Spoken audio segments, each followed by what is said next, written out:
పవన్ కళ్యాణ్ గారు నిన్న తిరుమలలో వారాహి డిక్లరేషన్ సందర్భంగా మాట్లాడుతూ జగన్మోహన్ రెడ్డి అపవిత్రం చేశాడని మేము అసలు ఎక్కడ చెప్పాము, మేము ఆ మాటే అనలేదు. తిరుమల లడ్డు అపవిత్రం అయింది తప్ప అది జగన్ వచ్చి లడ్డు చుట్టాడు, జగన్ అపవిత్రం చేశాడని మేము అనలేదు కదా, ఎందుకు మీరు జగన్ చేశాడని అనుకుంటున్నారని వైసీపీ నాయకుల్ని ప్రశ్నించడం జరిగింది. మరి దీనికి మీ సమాధానం ఏంటి?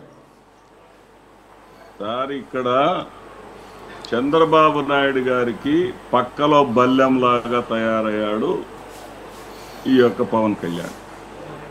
పవన్ కళ్యాణ్ ఒక సొంత ఎజెండా తోటి పనిచేస్తున్నాడు. అక్కడ ఏం మాట్లాడాడు, నేను డిప్యూటీ సీఎంగా రాలేదు ఇక్కడికి, అదేవిధంగా జనసేన అధ్యక్షుడిగా రాలేదు, మరి హిందూ ధర్మ పరిరక్షణ పీఠం ధర్మపీఠాన్ని ఏర్పాటు చేయటం కోసం వచ్చాను, అవసరమైతే వీటన్నిటినీ కూడా పక్కన పెట్టేస్తాను అనే మాటలు ఎందుకన్నాడంటే,